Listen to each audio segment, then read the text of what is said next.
Fala, povo, como é que vocês estão? Rodrigo Atique, quem vos fala. Nós vamos para mais uma aula. E nessa aula, galera, ela é bem prática, bem, né? Eu não vou ficar entrando em detalhe técnico, não. A gente vai fazer aqui uma aplicação, uma aplicação prática, no caso, que vai servir para o que eu preciso aqui para a Atique, tá? Para quem não sabe, eu sou programador, né? Eu sou desenvolvedor também e eu sou engenheiro de computação, tenho uma empresa de startup, presto serviço para fora. Então, uma parte do meu trabalho é desenvolver software customizado para terceiros, tá bom? A outra parte do meu trabalho é desenvolver website, loja virtual numa startup de propriedade minha. E esse trabalho é para essa startup, então não tem problema nenhum de eu mostrar um pouco do meu trabalho. E eu vou aproveitar para passar para vocês alguns conceitos. Eu vou testar uma ferramenta nova que eu não estou acostumado a trabalhar. E claro, se eu começar a falar borracha relacionado à programação, vocês podem me corrigir se você souber mais do que eu, não tem problema nenhum. Agora, se eu começar a falar borracha por falar, tranquilo, é normal. Pessoas normais falam bobagens, tá? Vamos para a aula. A gente vai começar aqui com o Python, tá bom?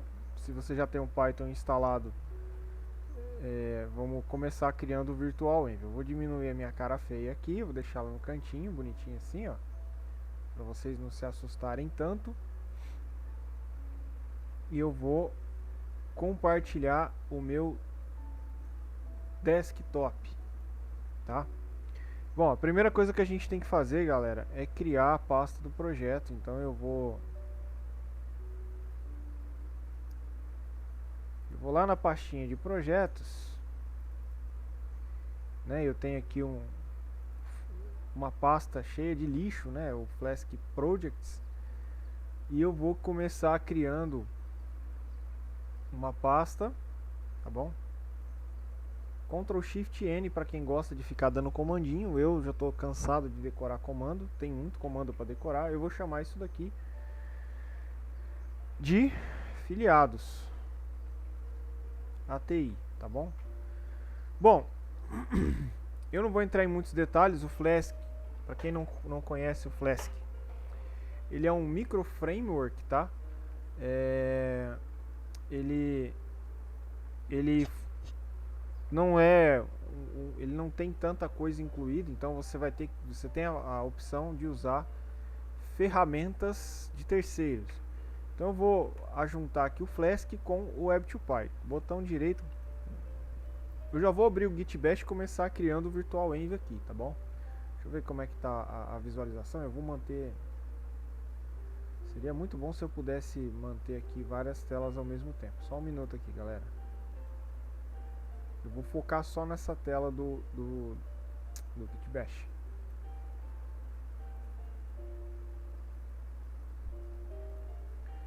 Aí, eu acho que tá todo mundo vendo o Git Bash, né?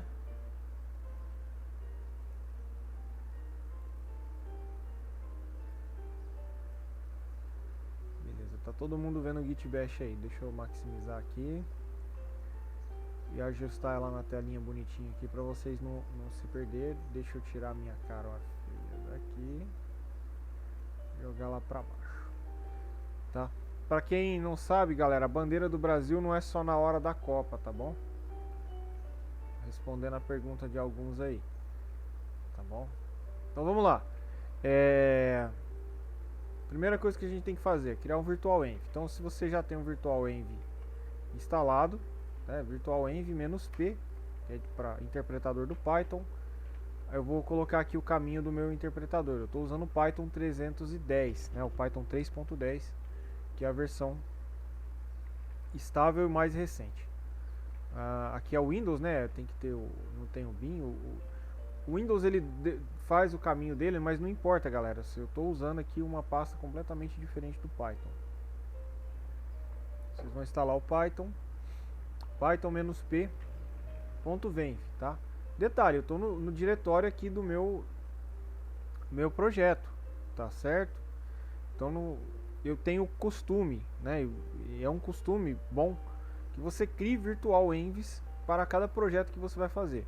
A finalidade do virtual env é modularizar. Você tem o interpretador, as bibliotecas do Python só para aquele projeto, tá bom? A gente vai entrar em detalhes nisso mais à frente. Eu fiz o negócio errado aqui. Virtual env exe no Windows, né? Aí ele vai criar um interpretador para mim. Ele vai criar essa pastinha .venv. Ó, criou. Se eu der um ls-la, tá vendo a pasta do virtual env aqui? Pronto. Então aqui dentro eu tenho o interpretador do Python. O que eu vou fazer? Eu vou fazer source source venv scripts, né? Ele mudou aqui e eu vou chamar o activate. Para que isso? Vocês estão vendo que agora eu tenho .venv. Isso daqui indica que eu estou no modo virtual env. Então todos os comandos que eu for dar agora, o pip install, por exemplo, pip install flask, né, ele vai instalar esse negócio dentro desse virtual env. Então se eu apagar esse virtual env, eu não comprometo os meus outros projetos. Ah, mas para fazer backup, para fazer backup você ignora essa pasta, tá? Tanto no Git também, que nós vamos criar daqui a pouco. Então vai pip install flask, ele vai instalar todas as dependências do Flask, todas as bibliotecas, né, o Jinja, as paradas do Flask. Nós não vamos trabalhar com as bibliotecas padrão do Flask, certo? Nós vamos trabalhar com as bibliotecas do PyDAO e do IAUT, tá? Que são aqui o gerenciador de banco de dados do Web2Py e o template engine do Web2Py. Eu tenho uma playlist aqui falando só de Web2Py aqui, um blog em 15 minutos com Web2Py.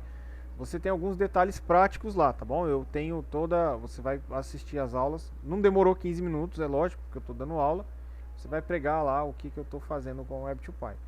Então aí, próximo é pip install e out, tá? YATL, tá? Não me pergunte que sigla que é essa, porque um maluco lá resolveu dar esse nome. Pra mim era template engine do Web2Py. Aí apareceu esse nome louco aí. Eu acho que instalou. Beleza, vai. O próximo comando que a gente vai instalar é a PyDAO.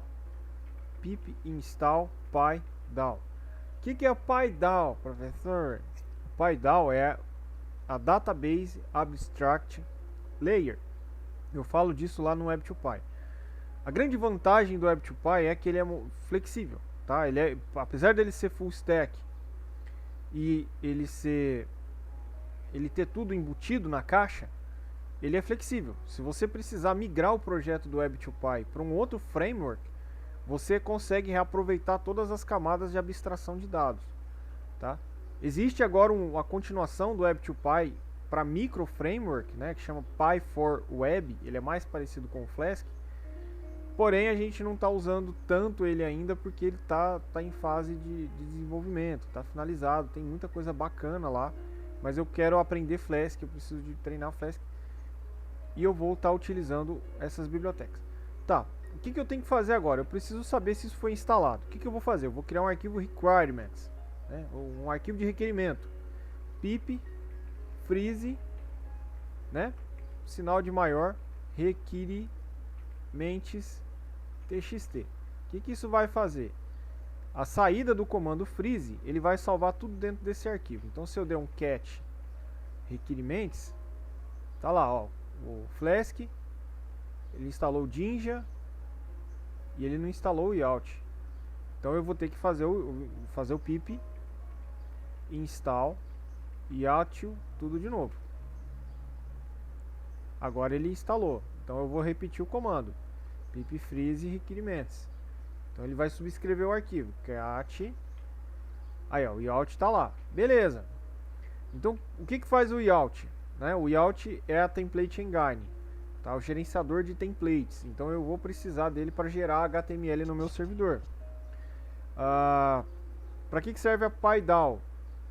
A PyDAO serve para a PyDAO é o gerenciador de banco de dados. Então eu tenho SQL Alchemy, eu tenho a template engine do Django, eu tenho um outro negócio lá do SQLite, eu posso usar o DB, o cursor direto, tá? O Python tem uma conexão de banco de dados direto, mas trabalhando com essa template Engine eu tenho mais flexibilidade. Beleza, galera, eu vou dar um ls-la aqui, eu vou criar agora um arquivo chamado git ignore. Então eu vou usar o vim, né, vim.git ignore. Pronto. O que vai ter nesse arquivo git ignore? Todos os arquivos que eu não quero versionar. Então aperta aí, né? I para ele poder entrar no modo de insert e o ESC para sair. E asterisco.py, que são aqueles arquivos de cache do Python, ele vai gerar arquivos compilados. Toda a pasta venv, tá? Barra venv, database, barra, eu vou criar uma pasta de database, tá? Aqui na barra database, né? Que mais que eu vou tirar fora aqui? Deixa eu ver. A pasta private, que eu vou ter que criar uma pasta private aqui para poder armazenar o banco de dados. Que mais? Deixa eu ver se eu lembro aqui de cabeça. Cara, eu não lembro. Depois a gente vai acrescentando. ESC, tá? ESC, dois pontos, W, que é de write, e key, que é de git, né? Escrever, né? Salvar e fechar. Pronto. Agora eu vou iniciar o git. Git init. Pronto. Eu não vou conectar isso daqui no meu GitHub ou no GitLab ou no seu Bitbucket, tá bom? Eu não vou fazer isso. Nós vamos versionar aqui na nossa máquina. Pronto. Fiz as paradas doidas aqui. Agora o que eu tenho que fazer, professor? Primeiro, eu vou me valer de um arquivo .vs Code, porque eu estou usando o VS Code, tá bom? Então eu vou voltar aqui num outro projeto. ls... Não é o Python, eu acho que é o Flask2Py aqui. Tá, eu tenho uma pasta VS Code, que eu vou dar um CP aqui para minha pasta. CP-R. Vamos ver aqui. O LL também faz o comando ls-l, tá?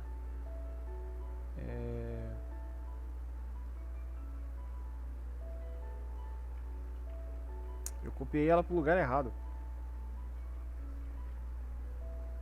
Eu joguei a pasta aqui, tá errado. Então é o que eu vou fazer? Eu vou mover essa pasta mv.vscode e eu vou jogar ela lá na minha pasta do meu projeto filiados, tá? cd filiados, pronto. Então aí, ó, quando eu dou um ll-a, ele coloca a pasta VS Code. Essa pasta VS Code, galera, ele tem uns arquivos do VS Code. Então para mim invocar o VS Code aqui agora, eu tenho que chamar code ponto. E aí ele vai abrir o VS Code, né? Sim, eu confio nos autores desse projeto. E aí dentro dessa pasta, ó, no Python Interpreter Selected, então aqui a gente vai selecionar o Virtual Env, tá vendo que eu vou clicar aqui e eu vou procurar o Virtual Env da minha pasta. Vocês estão vendo que eu tenho uma porrada de Virtual Env. Esse aqui é o da minha pasta atual, tá vendo? Facilita a minha vida. O que tem nos arquivos VS Code? Ele duplicou aqui um negócio desnecessariamente. Mas o que tem nessa pasta, professor? Vocês não estão vendo porque eu não abri o VS Code aqui. Desculpa, deixa eu compartilhar a tela tela toda novamente. Para selecionar o Python Interpreter, vocês vão clicar aqui e procurar o Virtual Env, tá vendo? Essa é a pasta do meu Virtual Env. O que tem nisso aqui? Tem um arquivo launch. Esse arquivo launch, ele tem algumas informações, né? Tipo, aqui eu usei para invocar o Fast API, mas ele tem aqui a sintaxe de comando para eu poder fazer a execução do meu código, tá? E aí quando eu apertar isso aqui, ó, executar depurador, eu vou selecionar aqui a aplicação, ele vai rodar. E aqui na Settings tem o caminho do Virtual Env, tá vendo? Então aqui eu já não vou usar isso. Acho que eu vou até comentar esse trem aqui, não funciona. Vamos ver se ele vai rodar. Vamos ver aqui o que vai acontecer. Eu não tenho código para rodar, né?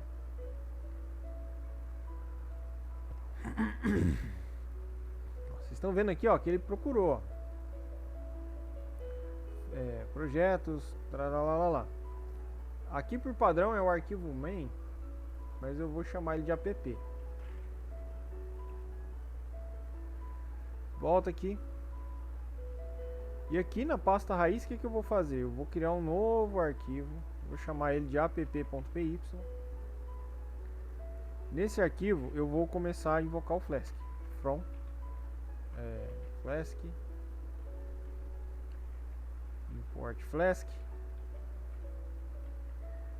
E aí eu vou criar um app recebe a instância da classe Flask, tá? Com o nome desse arquivo, tá bom? A partir de então eu posso criar minhas rotas, tá? App route barra. Então eu vou usar o padrão do Web2Py, df-index return. Aí eu posso colocar qualquer coisa. Isso é uma página. Vamos testar esse trem aqui.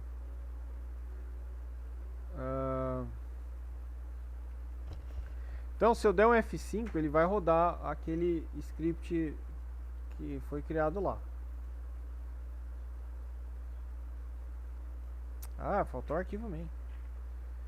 Tá? Então aí eu tenho que colocar aqui o executor de arquivo. If name igual main. Para que isso? Para diferenciar de um módulo, tá? App run. Pronto.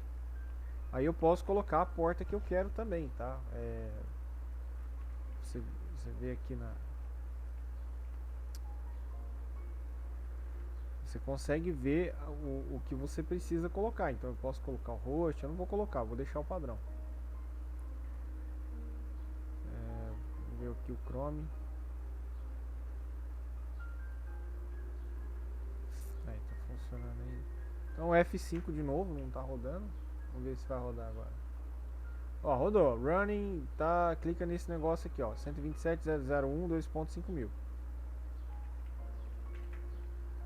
Ó, isso é uma página, tá vendo? Ó, isso é uma página.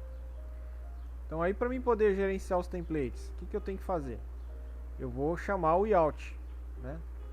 From layout import render. O que é esse render? É o cara responsável por renderizar a página para mim. Então eu vou fazer toda a parte do controller aqui, básica, para vocês aprenderem e a gente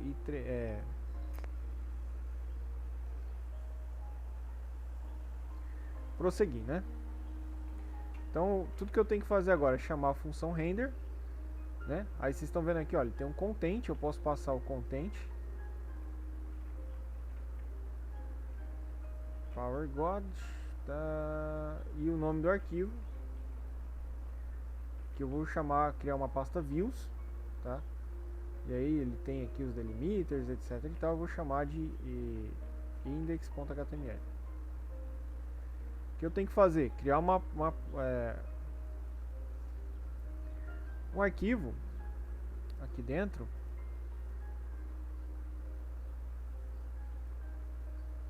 Eu abri o Virtual Env, vocês estão vendo aqui a quantidade de código que tem aqui. Então agora eu tenho que criar uma pasta chamada views, novo arquivo, nova pasta. Dentro dessa pasta vai ter um arquivo index.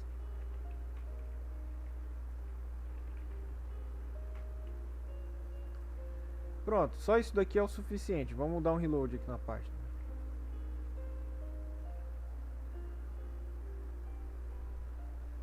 Não colou não. Deixa eu ver aqui o que tá pegando ainda. Ó, Shift Ctrl F5 ele reinicia, tá bom?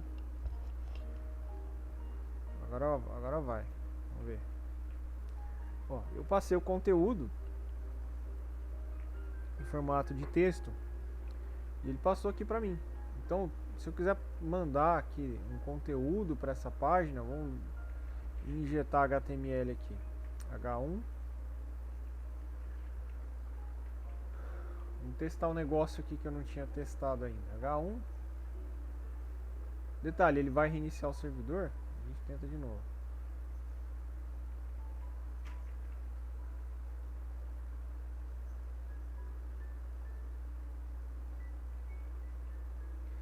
Tá vendo? Então eu consigo injetar HTML, mas eu não quero isso. Eu não quero ficar escrevendo na view, né? Eu quero que a view faça o trabalho sujo para mim. Então eu vou deixar isso daqui. E aí eu vou passar um outro argumento chamado contest. Né? Para quem fez o curso lá do blog em 15 minutos, você fazia um return no Web2Py, né? Você não tinha que declarar a rota, você fazia um return dict, né, o nome da variável, e aí o Web2Py entendia que você tinha que ter um arquivo chamado index lá na pasta default, etc e tal. Aqui não tem isso, aqui a gente tem mais flexibilidade para trabalhar. Então eu vou passar um dicionário. Então eu tenho aqui dados, dois pontos, e aí eu vou passar um dicionário, um negócio aqui, ó, dados, eu vou chamar de anyway, tá? Qualquer coisa.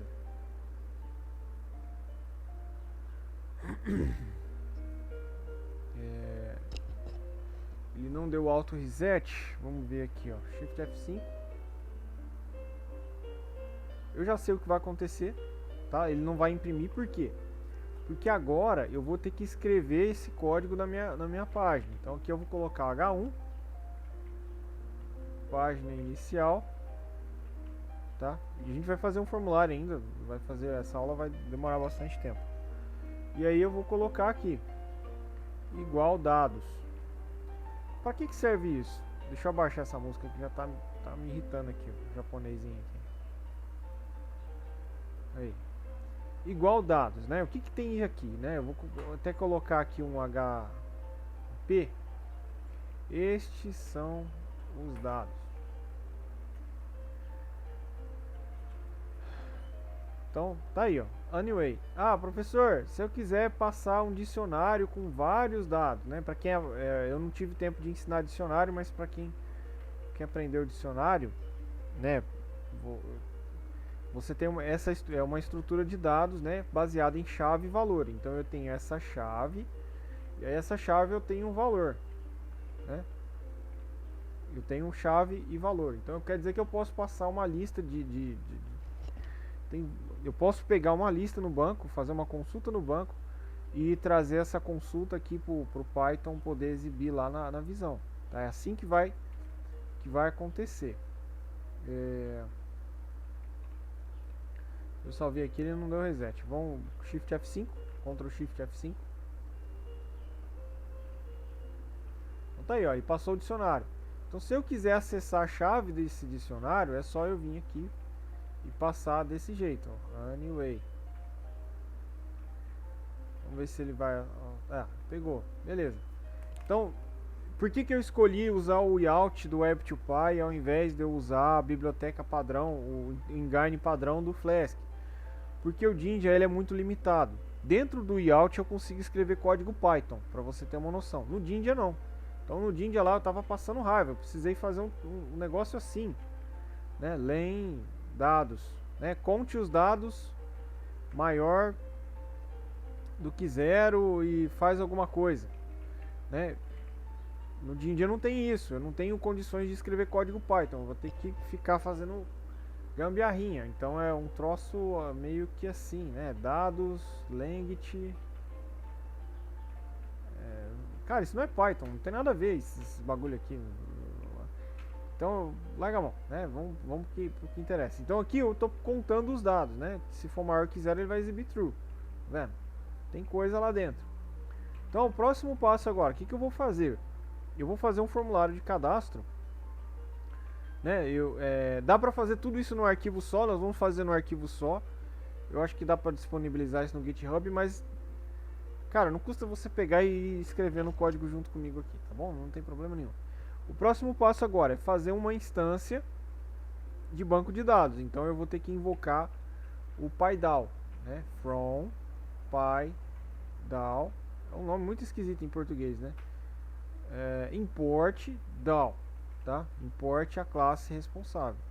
Então vou invocar ele aqui, db recebe DAO. Aí eu vou passar a string de conexão, tá vendo? Eu tenho um exemplo aqui, por exemplo, SQLite storage.SQLite. Tá? SQLite é a extensão do arquivo. E aí eu vou passar a pasta, onde que ele vai ficar, né? Que é a pasta database. Então agora eu tenho que criar uma pastinha database aqui. Novo arquivo database. O que vai acontecer? Oh, cara, não é arquivo não.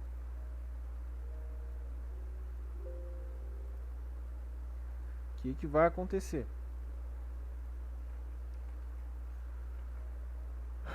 A gente vai pegar a database, o framework, né, vai construir todos os arquivos. Então eu vou fazer aqui em cima mesmo um negócio chamado definição de tabela. Olha como é fácil. db define table, abre aspas, o nome da tabela, filiados ATI.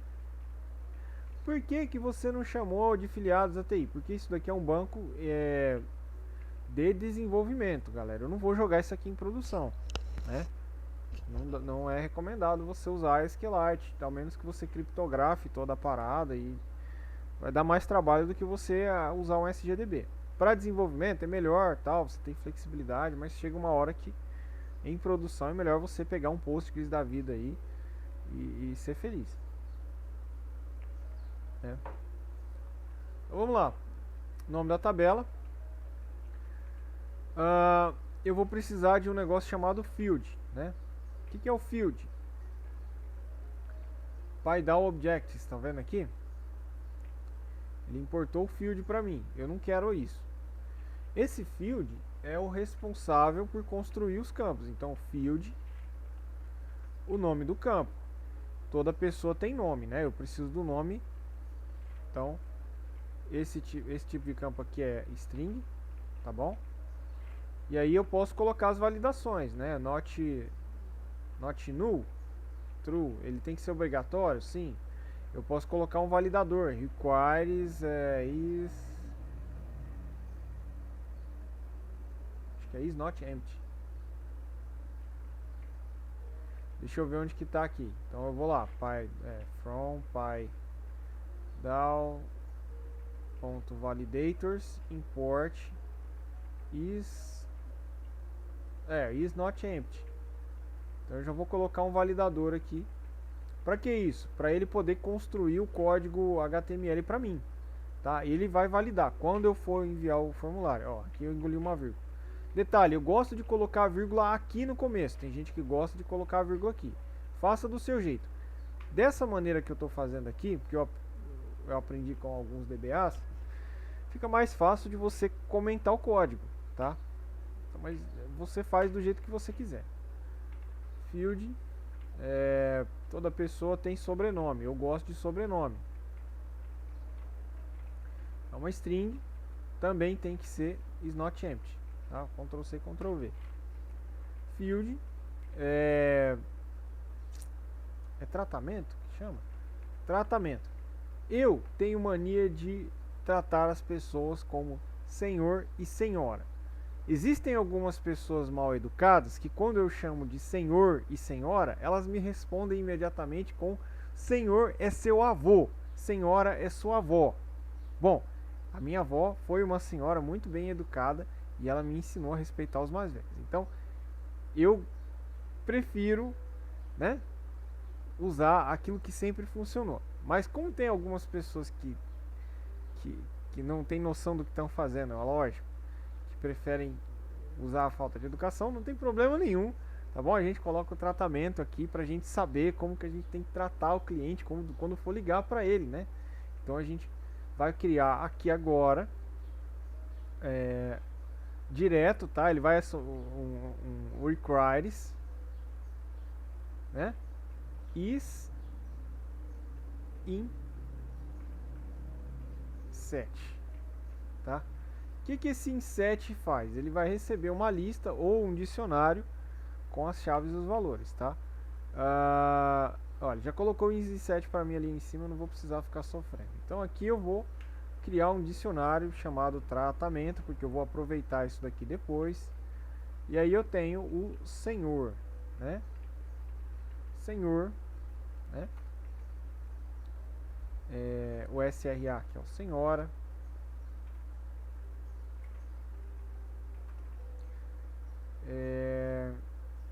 Que mais que tem aí? Eu vou colocar o NDA, o nenhum, né? Para mim não usar nenhuma forma formal. E o IND, tá? De indiferente, tá? Quer dizer, tanto faz eu chamar de senhor, senhora, a pessoa não liga. Ótimo. Aí vem um campo polêmico, né? Que é o sexo, né? Tem pessoa que tem nome unissex, né? Tem pessoa que tem nome unissex. E aí, deixa eu colocar o tratamento aqui, tá? Deixa eu ver o nome unissex aí, cara. É sério, o nome serve tanto para homem como para mulher. E aí você acaba gerando problema, né? Então eu vou colocar aqui o sexo. Por quê? Para mim não ter problema. Já aconteceu de eu ligar para o cliente, chamar ele de senhora e ele ser um rapaz. Ou ele querer ser chamado de senhora, não importa. Então é para isso que a gente coloca, mas a pessoa não é obrigada a responder, tá? Tem que deixar aqui a pessoa livre para ela colocar do jeito que ela quiser. Então, M de masculino, F de feminino, 2 pontos, tá, galera? Aqui tá tudo errado, ó. 2 pontos, tá? Chave e valor. 2 pontos, senhora, NDA, pronto. Masculino, 2 pontos. F de feminino. Feminino e outro, tá? Porque tem pessoa que não gosta de se definir, ela tem o gênero neutro, deixa outro. Eu desconheço legislação que me obriga a colocar isso, tá bom? Se você quiser colocar, coloque. Eu prefiro manter as coisas como padrão, tá? Inclusive, se você precisar fazer comentário, evite usar gírias. Não existe todes na língua portuguesa, não existe gênero neutro na língua portuguesa, tá? Procure colocar o português culto, para que caso você precise fazer tradução, você tenha condições do sujeito que está dando manutenção no teu código, se ele for estrangeiro no caso, ele poder traduzir, né? Porque aí se a gente começar a usar gíria, você vai implicar comigo das minhas gírias aqui do interior, né? E aqui no interior a gente fala porta, porteiro e portão, a gente fala uai, a gente fala nós. E, né, vem às vezes um pessoal de São Paulo impor regras da nossa cultura aqui no interior, né? Outro estado a gente não impõe cultura para ninguém. É uma questão de regionalização, tá? Por isso que a gente existe a norma culta padrão do português, tá? Não imponha mudanças, é essa norma e pronto, acabou. O português é assim, aceita que dói menos, né? E quando você estiver com seus amigos, fale as gírias com seus amigos, normal, não tem problema nenhum. Estou evitando falar gíria aqui no grupo, na aula. Pronto, o que eu fiz? Eu acabei de criar uma tabela. O que isso vai fazer? Quando eu der um refresh na página, F5, deixa eu ver aqui se ele vai fazer já. Não fez, eu vou ter que reiniciar. Eu vou ter que reiniciar a aplicação. Quando eu der um F5, já deu erro. Ah, deu erro porque ele não reconheceu os dados. Mas ó, ele já criou o banco de dados para mim. Então eu posso entrar aqui na pastinha Database. Eu programei para ele abrir automático com o SQLite Studio, tá? Eu tenho que usar o microfone aqui também, porque senão, se eu colocar ele aqui, esse microfone, ele vai pegar o ventilador, não vai pegar minha voz. Então eu tô com o microfone aqui e eu tô atento às coisas que estão acontecendo, tá? Eu gosto de saber, ter consciência situacional. Ele abriu outro banco de dados. Eu já tinha um outro banco de dados aqui, ó. Ele chamou como storage 0. Eu vou tirar essa conexão.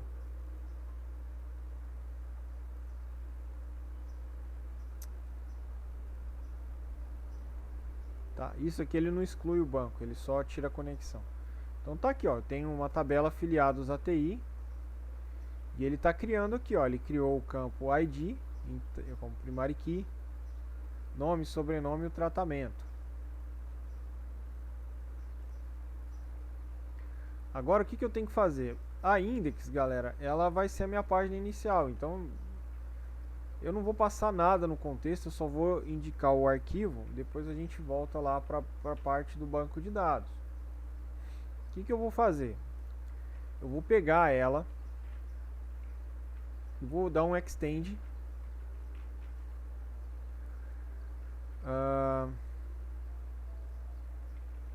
views layout.html. Eu acho que vai dar pau. O que eu estou fazendo aqui? Eu vou criar um template padrão. Então aqui dentro da minha view, vou criar um novo arquivo chamado layout.html. E aí eu vou criar um arquivo HTML aqui. Depois a gente pega um template lá no Bootstrap para a gente saber mexer nisso. Basicão de HTML, head, title, cadastro de filiados. Depois a gente vai colocar nas outras coisas. Aí eu tenho o body, né? O body, tag body, né? Traduzido ao pé da letra. Head, cabeça, tá? O cabeçalho. E body, corpo, tá? Então eu tenho um cabeçalho, né? No cabeçalho tem o título e aí a gente vai colocar nas importações. E aqui eu tenho o corpo da página. E aí eu vou chamar um coringa chamado include. Para quê? O que vai acontecer? Quando eu chamar o render, quando ele chamar a função render vai abrir o index, vai pegar todo esse código aqui e ela vai interpretar esse código. Então o que é código HTML fica quietinho, ótimo, e aí o que tem dentro dessas chaves ela vai ter que traduzir. Então quando ele encontra um extend, ele vai procurar na pasta views um arquivo chamado layout.html, que é esse cara aqui, vai abrir ele primeiro, tá bom? Vai abrir ele primeiro, vai traduzir todo esse arquivo, porque eu também consigo escrever código Python.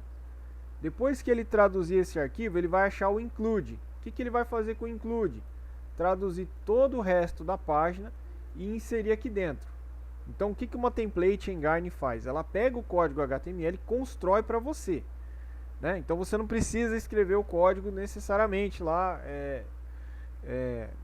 fazer algumas gambiarras que você tem no PHP, por exemplo. Aqui você tem, na template engine dos framework Python, você tem a possibilidade de escrever um código mais limpo, né?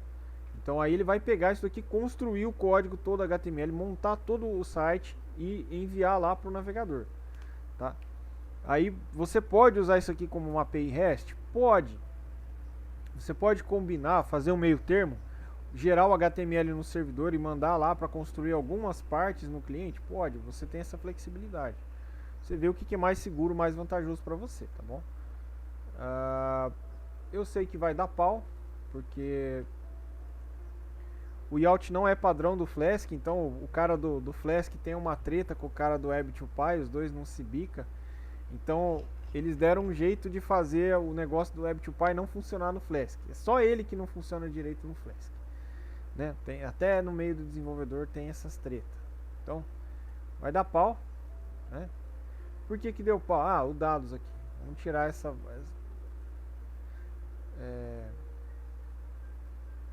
Deixa eu tirar os dados, vai.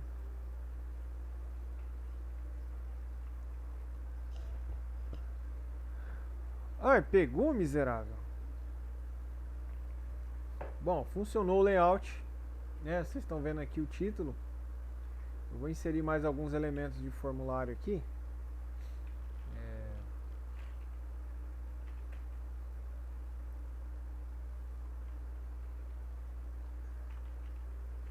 eu já vou criar um Jubotron aqui do Bootstrap. Depois a gente vai melhorando esse código, tá?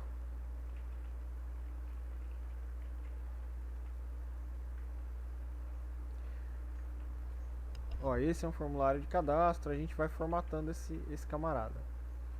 Bom, esse cara aqui, que é o index, ele vai ter um formulário de cadastro que eu vou mandar que eu vou salvar, né? Então, method post action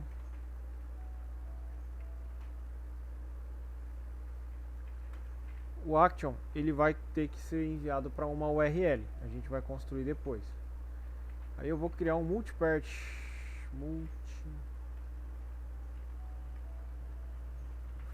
multipart. Não lembro de cabeça. Caramba.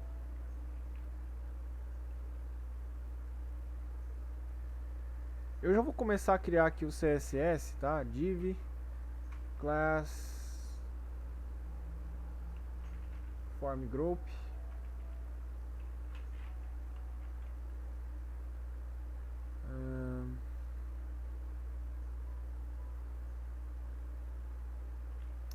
Input class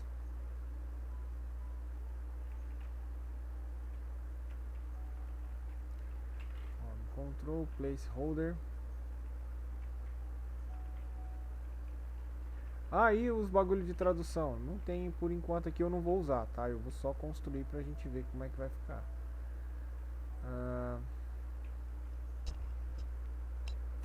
Não vai funcionar aqui porque a biblioteca não está incluída. Div class row. Aqui eu posso trabalhar com coluna direta, né? Col md6. E aí eu vou jogar o nome do camarada aqui.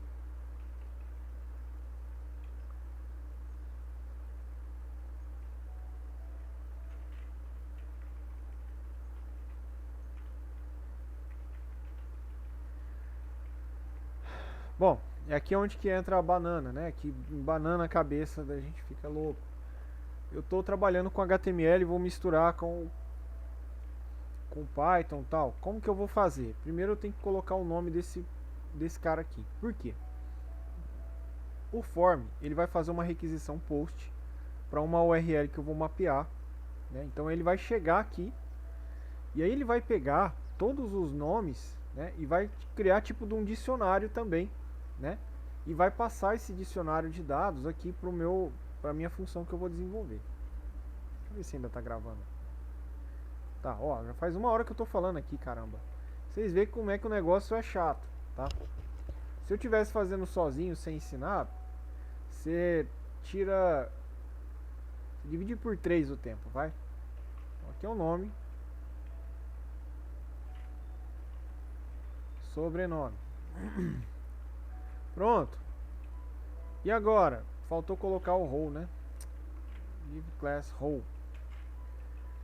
O que eu estou fazendo aqui? Eu estou usando construindo o CSS baseado em grids, né? Baseado em linhas e colunas. Então eu estou escrevendo HTML primeiro, para depois eu começar a incluir a biblioteca do Bootstrap. A gente vai lá no Bootstrap e vai tentar incluir uma biblioteca dele aqui, né?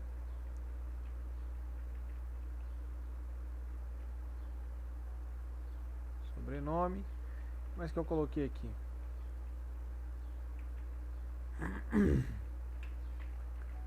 Div class role. Eu vou criar a parte do tratamento, tá? O tratamento ele pode pegar 3, vamos pôr 6 colunas aqui. Como deseja, o placeholder não vai funcionar porque ele é um select box, tá? Então aí eu vou aproveitar aqui da variável. Vocês viram que eu criei aqui, ó, tratamento, tá vendo? Para ele mandar padronizadinho para mim. Então eu vou ter que voltar ao contexto aqui. contest. Tanto faz eu usar dict, tá, pessoal? Eu vou usar aqui essa forma que ela é um pouco menos custosa. Performance, pouca coisa vai mudar, vai. Tratamento, 2 pontos, tratamento. Então pronto, eu fiz um portal aqui, uma intersecção, uma conexão. O context vai pegar e vai permitir, né?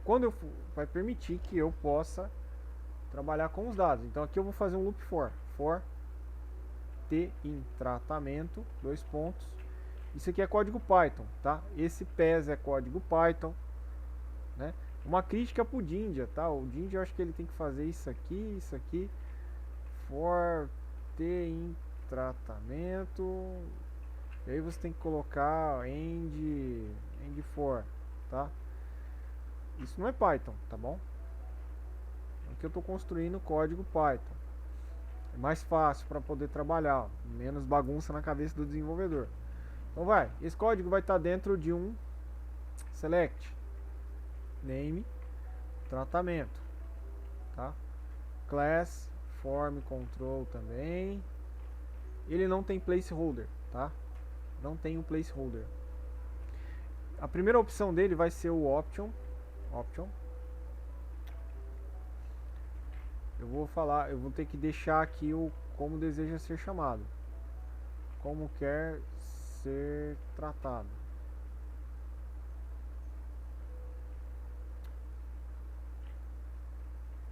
Como quer ser tratado.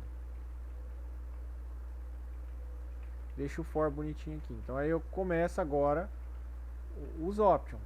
O que ele vai fazer aqui? Esse loop for vai gerar um monte de option baseado naquilo que eu tenho lá. Então é igual t, né? Eu vou usar o atributo get. Ah, cara, eu estou inteirando o dicionário, vai. Vamos parar de passar, vai. Ó. Key value, tá? O que eu vou fazer aqui, ó? List, tá? Python 3 ele pede isso. Ponto itens. O que isso faz? Ele vai quebrar esse dicionário e ele vai iterar. A chave vem para o K e os valores vêm para o V. Então aqui é o V, igual V, né?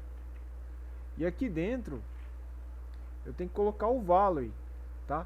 O value, que é esse carinha aqui que vai ser salvo no banco de dados. Então o isInset ele vai mostrar para você o senhor,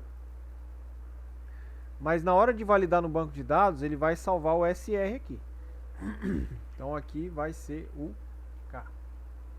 K é de key, chave, tá bom? Vamos rodar aqui, vamos ver se vai dar erro. Lógico que vai dar pau, né? Vamos ver aqui o erro que deu.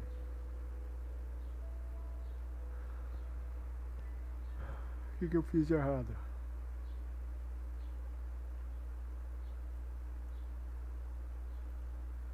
Name, tratamento is not defined.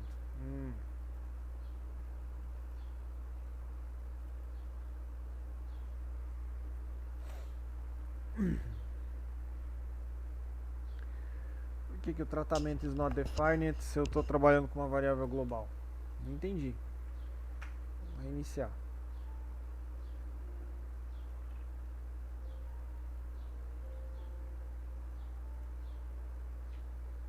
Ó, tá vendo que foi?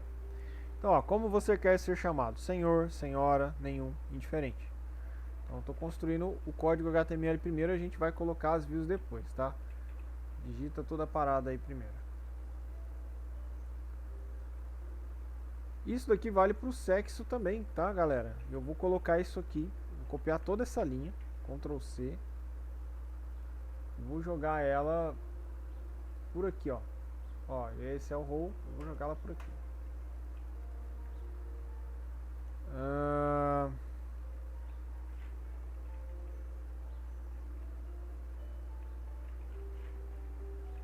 E aí, professor, o que muda? Eu vou ter que passar essa variável aqui no contexto. Aí eu vou fazer o truquezinho de jogar para baixo, tá? E colocar o negócio aqui, virgulinha, sexo, sexo. Pronto. Então, Tem que reiniciar, Shift F5. Deixa eu ver se ele reiniciou o servidor aqui. Não.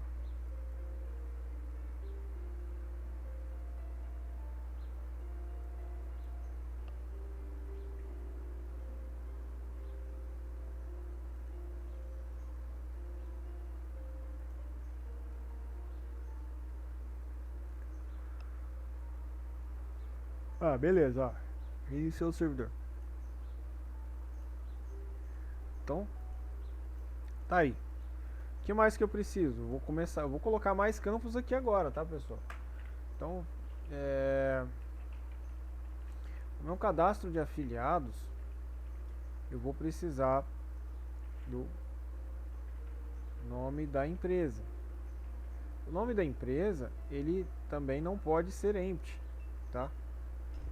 Nome da empresa, a pessoa tem que colocar o nome da empresa. E aí eu vou ter um campo não obrigatório, que eu vou ter que criar ele despadronizado, que é mais fácil, que é o segmento, tá? E aí a gente coloca os exemplos lá no HTML, tá? Field, o segmento, de tecnologia, se é disso, se é daquilo outro. Eu gosto de usar o como nos conheceu. Eu tinha um barato desse aqui pronto, eu não lembro onde eu coloquei, mas vai lá, requirements is inset. Como conheceu. Vou criar aqui um outro dicionário, como conheceu. Recebe. Amigo.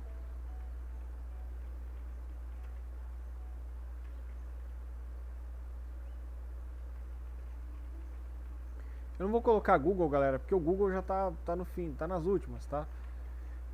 Tá nas últimas. Esses buscadores aí já deu o que tinha que dar. Buscadores, né? Buscadores. Google, Bing. Hoje você tem o Bing. Você tem o Brave.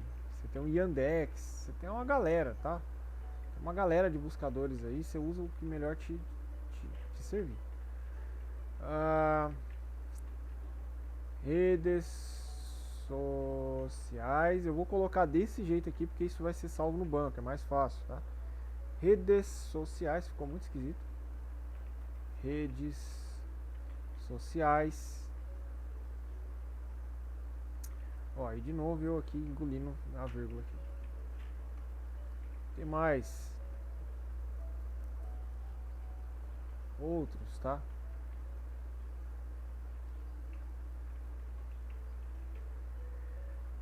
Pronto, como nos conheceu, eu vou criar um campo de mensagem, field.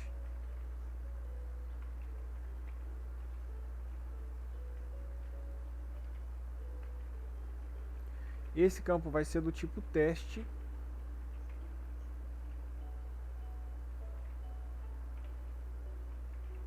Não pode estar vazio. Field. Aí depois do campo mensagem, eu tenho um assunto, que é uma string requires, tá? E aí, olha que interessante. Eu vou diminuir aqui para facilitar a vida. Deixa eu ver se... Acho que o zoom tá legal, né? Vamos ver o zoom aqui. Deixa eu ver um negócio aqui.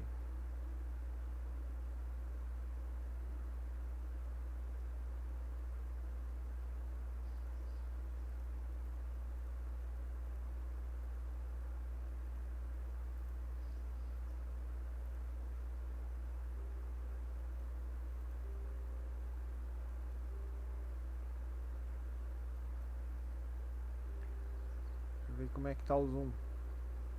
Ah, tá bacana, vai. O zoom tá legal. Só pra me ver o zoom. Então aí, requires. Aí eu vou passar aqui uma lista. Is not empty. E depois ele vai ter que... ele vai estar num assunto padrão que eu vou criar, né? Ou melhor, vamos deixar o is not empty. E eu vou usar um recurso chamado defull filiados. tá? Esse vai ser o assunto padrão aqui do meu campo. Porque alguns campos aqui eu não vou exibir, tá? Alguns campos aqui eu não vou exibir. Posso colocar aqui um negócio para enviar logo? Pode, mas não vou colocar agora porque eu vou encerrar a aula para a gente poder... Deixa eu ver aqui quantos minutos. Ó, já faz quase uma hora que eu tô falando aqui, minha garganta tá doendo. Eu não sou de ficar falando muito. Então vocês estão vendo aí a brincadeira que é, o tanto que é fácil fazer uma página, né? É facinho de fazer um negócio. Demora, dá trabalho, né? Então ali faltou colocar nome, deixa eu ver. Precisa colocar o nome da empresa, o segmento, como nos conheceu e a mensagem. Então aqui eu vou reaproveitar, eu vou deixar esse campo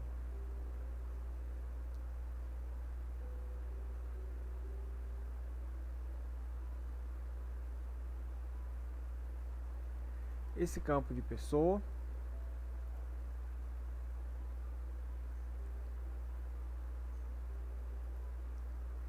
Esse role.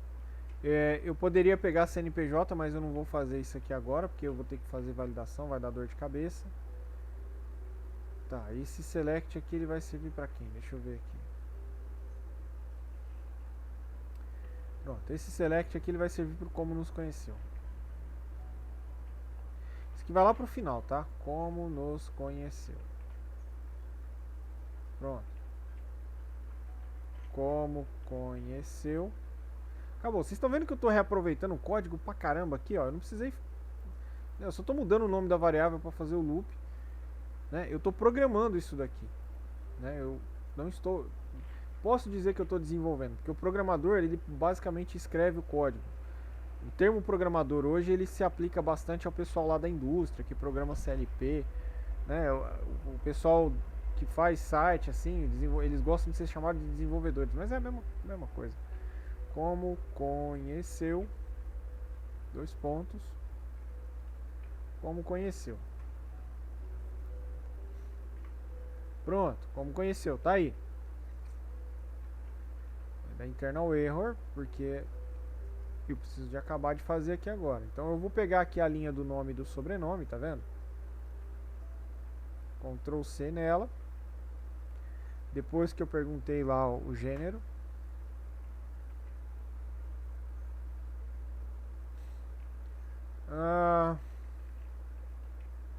Eu vou ter que construir um formulário aqui manual, que é o nome da empresa.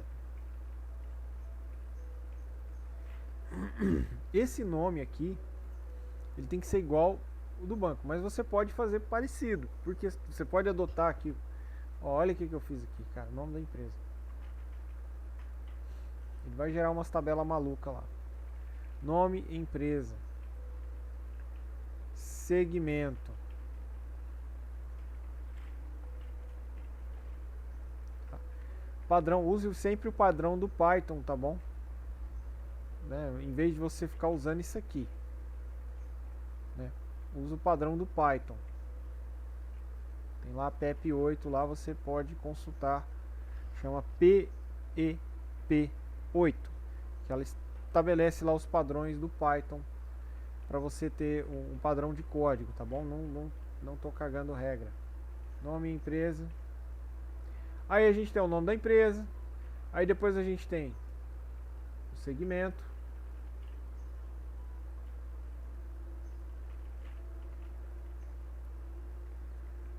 Vamos ver aqui o que vai virar. Shift F5.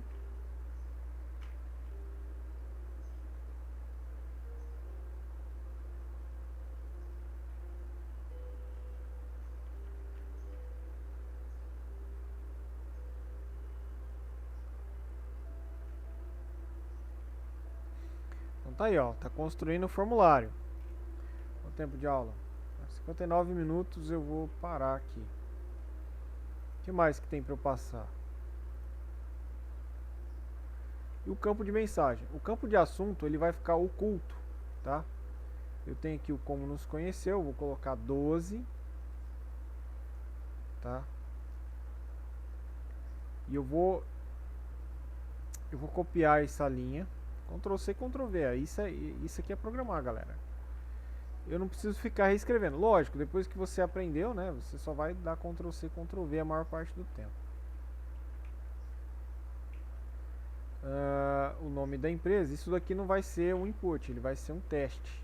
Teste área, ele tem que ter um nome, mensagem, class, form, control. O teste área tem que fechar. Eu vou colocar 12 também. Eu vou criar uma última linha. Vamos pegar só isso aqui. Ó, ele vai fechando automático para mim.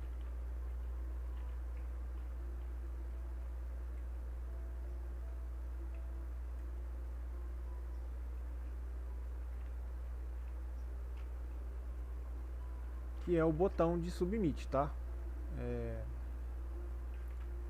Button type submit, enviar. Vamos ver aqui. Pronto. Criou. Então o próximo passo agora, a gente vai entrar aqui na biblioteca do Bootstrap. Get Bootstrap. Eu vou usar o 4.5, deixa eu ver qual versão que esse trem tá. Tá na versão 5. 4x. Eu vou usar a versão 4x que eu tenho decorado na minha cabeça. E eu acho que eu tenho ela aqui salva nos meus arquivos aqui. Eu vou pegar aqui.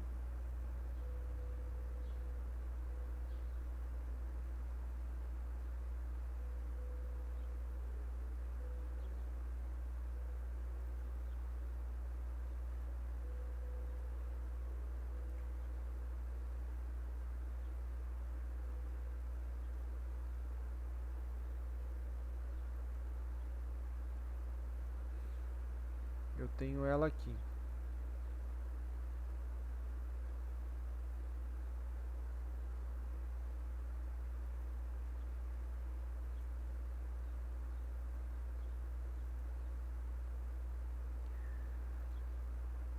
Tá, eu tenho ela aqui, bonitinha aqui. Ó. Vou dar o Ctrl C, mas você pode baixá-la da internet, tá bom?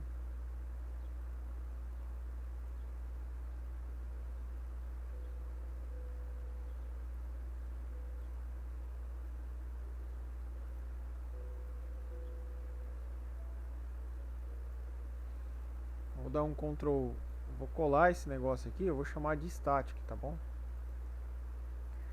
Então você pode baixar essa biblioteca aqui, ó, em download. Acabou o café.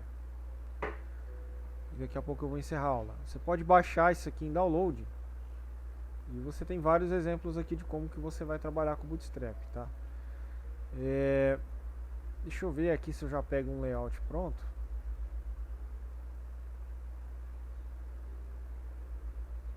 Deixa eu ver se eu acho um cabeçalho pronto, né?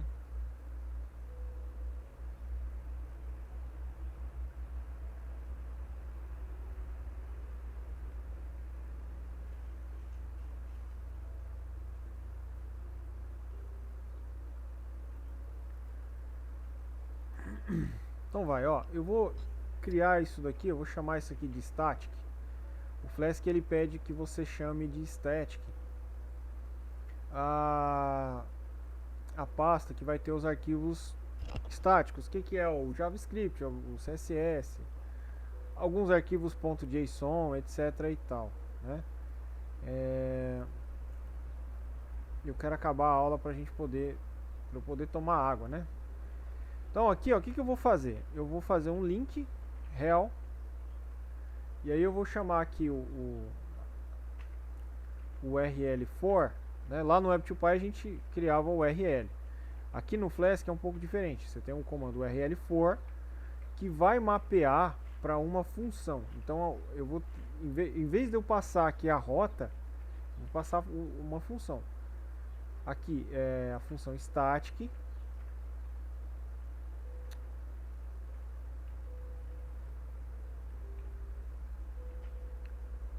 E que mais que tem nessa função estética aqui? Static URL for Flask. Eu não lembro de cabeça, tá? Eu não estou acostumado a usar Flask. Vamos ver aqui como que faz. URL for static. O carinha aqui colocando errado. Aí, ó, file name para o path. Então agora eu tenho que passar o file name. File name. Então aí eu tenho css barra, com aspas simples aqui para não confundir tua cabeça, css barra bootstrap.min.css.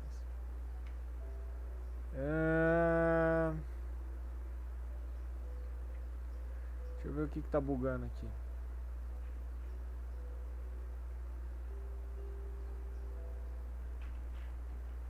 Aí tem que fechar o réu. Depois aqui vem o type.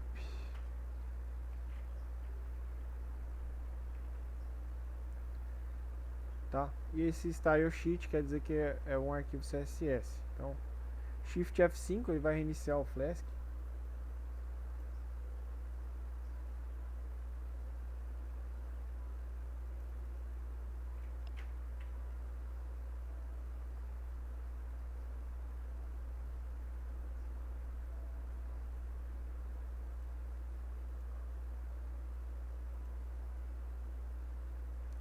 Olha lá, URL for is not defined. Isso quer dizer, isso daqui é um bug do Python, tá? É a treta lá que eu falei que o URL for não vai funcionar aqui. Será que o URL do Web2Py funciona? Vamos fazer um teste aqui, ó. Eu vou comentar essa linha. Por isso que eu gosto do Yacht. Comentei a linha. Isso não tem no Jinja. Eu não consigo fazer comentário, tá? Deixa eu ver se eu consigo fazer o URL aqui direto.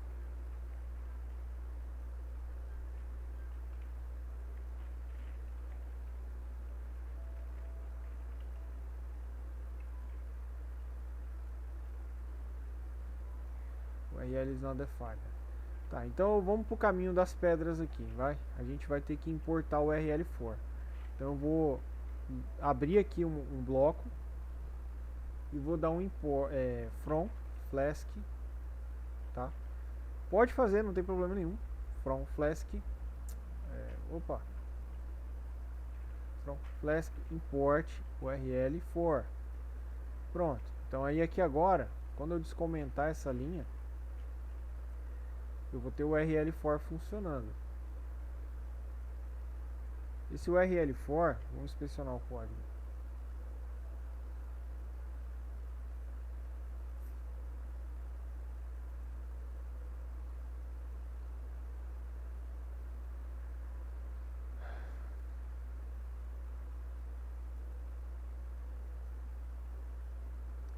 Eu errei o nome aqui. O URL for ele vai construir essa URL para mim, tá? Por que é melhor eu construir o URL? Para evitar quebra de URL, etc e tal. Cadê a função Open New Tab?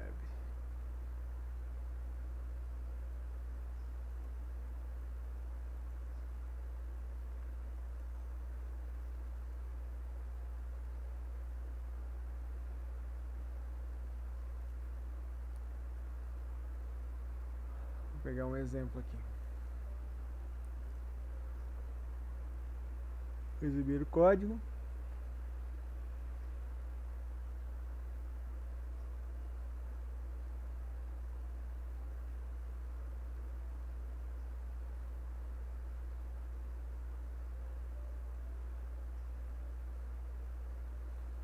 Eu fiz confusão, tá, gente? Vou aproveitar e copiar esse cabeçalho aqui. E eu vou modificar ele ali, tá bom? Dá um Ctrl C. Aí, a gente está construindo um layout do zero, tá bom? Deixar claro. Eu tenho isso daqui pronto. Pra mim é só dar Ctrl C, Ctrl V. Mas como eu tô ensinando, e eu preciso estudar o framework novo,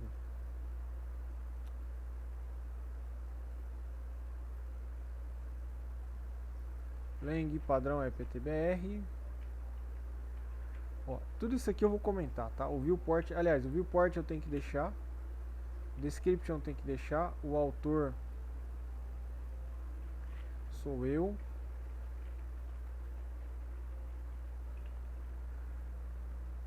Tem um generator aqui, não preciso disso ainda. O title aqui a gente tira.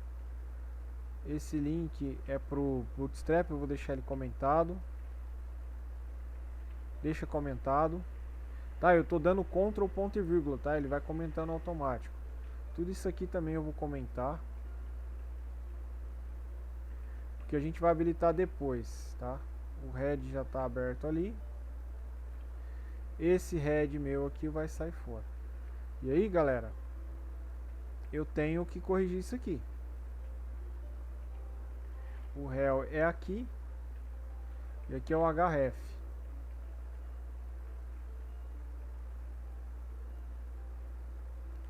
Ó, ele já colocou a biblioteca aqui, ó, já tem o CSS na página, tá vendo? Aqui eu vou colocar pro botão. Ó, eu fiz isso no layout, tá? Então, todas as visões aqui agora, eu não vou precisar me preocupar em refazer isso daqui, importar a biblioteca. Tá tudo aqui, ó. Eu vou só fazer um extend, né? O nome do arquivo de base, né? Eu posso chamar de base, template, layout, tanto faz. Eu vou dar um extend. E eu vou só escrever o que me interessa agora. O arquivo principal está quase pronto, né? Tem mais includes aqui que eu tenho que fazer. Mas está quase pronto. Então, deixa eu ver aqui agora o que eu tenho que fazer para finalizar isso. É a classe do botão aqui. Então, eu vou lá no botão. Esqueci de colocar. Class recebe btn default. Oh, agora, o Bootstrap 4 não tem o default, né? O btn secondary. Põe o btn success, vai.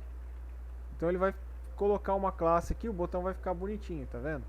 E aí eu vou aproveitar e colocar tudo isso daqui dentro de um container, tá? Eu não vou colocar o container aqui, eu vou colocar o container aqui dentro do include, ó. Div class container. Ou eu coloco para a página toda? Eu vou colocar para a página toda.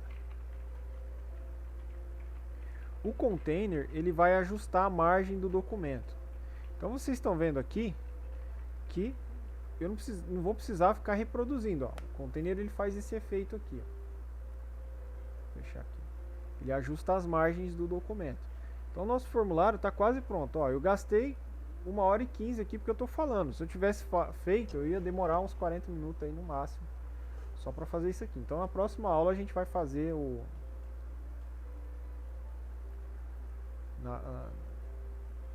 na próxima aula nós vamos fazer na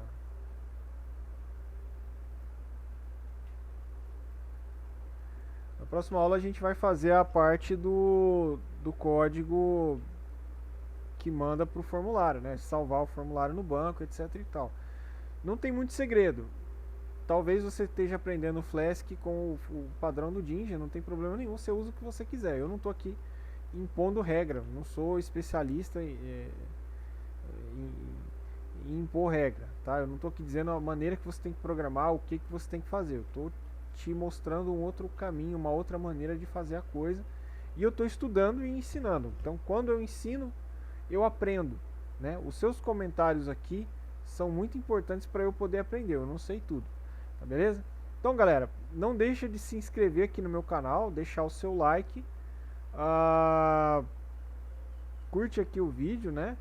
E assiste o resto das nossas playlists aí até a gente poder publicar a próxima parte. Beleza? Então, até mais, ver aí.